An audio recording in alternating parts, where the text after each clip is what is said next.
Hello guys, আসসালামু আলাইকুম। আমি Sanjida. It's my new blog. তো বার্ষিক পরীক্ষা শেষ করেছিলাম কালকে 12 তারিখে। তার পরপরই আমরা বাসে করে চলে আসলাম দাদুবাড়ি, আমার খুলনায়। অনেকেই কমেন্ট করছিলেন যে আপু তোমাদের দাদুবাড়ি যেটা ব্লগ করো, সো চলে আসলাম আজকে। তো আজকে আমি দাদু দাদির সাথে গরুর গোশ বানাচ্ছি, গরুর গোশ রান্নার চেষ্টা করছি, শিখছি।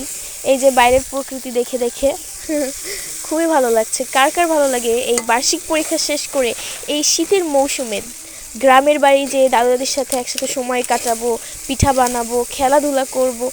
উফ, আমার কাছে তো দারুণ লাগে। তো আজকে আপনাদেরকেও আবার এই রেসিপিটা করা দেখাবো। আমি শিখে গিয়েছি দাদুর সাথে আস্তে আস্তে করতে করতে। তো এখানে সব মশলা দিয়ে আমি আগেই দিয়ে দিয়েছিলাম, আমার দাদু দাদি দিয়ে দিয়েছিল। এই যে তেজপাতা, মরিচ বাটা, সয়াবিন তেল, রসুন বাটা, আদা বাটা, মানে যা যার কি দরকার, লবণ। এখন এই যে হলুদ দিয়ে দিব। খুবই ভালো লাগছে আমার আসলে পরীক্ষা শেষ করে একটা মানে ছুটি কাটাবো দাদুবাড়ি শীতের মৌসুমে। এরকম তো মানে কখনোই পাবো না, এতগুলো পরীক্ষা শেষ করে বার্ষিক পরীক্ষায়। উফ, কি পড়ালেখা! কারা কারা এই বার্ষিক পরীক্ষা শেষ করে যাচ্ছেন অবশ্যই কিন্তু জানাবেন। এখন দিয়ে দিচ্ছি এই যে গরুর গোশ। দাদু গ্যাসে করতে চেয়েছিল, কিন্তু আমি বলেছি যে তুমি মাটির চুলাই করো। আসলে শহরের অঞ্চলে তো শুধু মানে গ্যাসে করতে করতে ইন্ডাকশন চুলায় আমার ভালো লাগে না।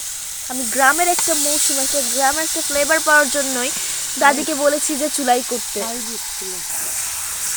তো এখানে গোশ হতে থাকুক, নাড়াতে থাকুক, আর আপনাদেরকে একটু দেখিয়ে আসি আমার দাদু বাড়ির ছাদ, গাছপালা, প্রকৃতি। চলুন।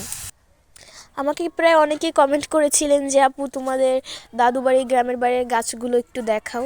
সো আজকে আমি দেখাচ্ছি। এই যে এখানে কিন্তু অনেক গাছ আছে। এখানে আমার দাদু দাদির, এটা লেবু গাছ। লেবু গাছ প্রায় 3-4টার মতন আছে। আর আমি জানি না এটা এটা সবেতা গাছ হতে পারে। আর এটা আম গাছ, বড়, এখানে আম হয়। আর এই আমটা এতটা মিষ্টি, এখানের আম যে এতটা মিষ্টি হয় যে আপনি একটাও খেতে পারবেন না। আপনি গালে দেওয়ার সাথে সাথে আপনার মুখ মানে মানে বেজার হয়ে যাবে, এতটা মিষ্টি।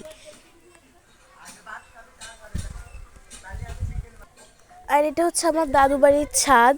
তো এখানে কুমড়ো বড়ি দিয়েছে রোদে। সকালবেলা এতটা রোদ পড়েছিল, এদিকে শীত আর ছাদে এতটা রোদ যে ঢাকা থেকেই ডালগুলো ব্লেন্ড করে নিয়ে এসেছিল। দাদু বাড়ি এসে এখানে কুমড়ো বড়ি দিবে। শীতের মৌসুমে এরকম দিলে তো সবারই ভালো লাগে। কার কার ভালো লাগে অবশ্যই কিন্তু কমেন্টে জানিয়ে যাবেন। এই যে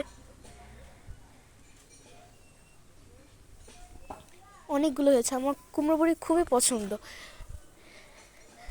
দেখে আসা যাক এখানে গোশের কি অবস্থা। ওই যে দাদু বাড়ির যে রান্নাঘর, দাদি করছে রান্না। এখানে আমার দাদু দাদি এখানে কুমড়ো শাক, পুঁই শাক লাগিয়েছে।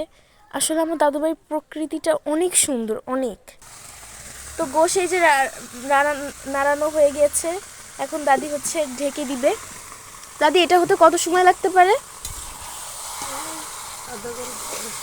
আধা ঘন্টার মতো লাগতে পারে, তাই না?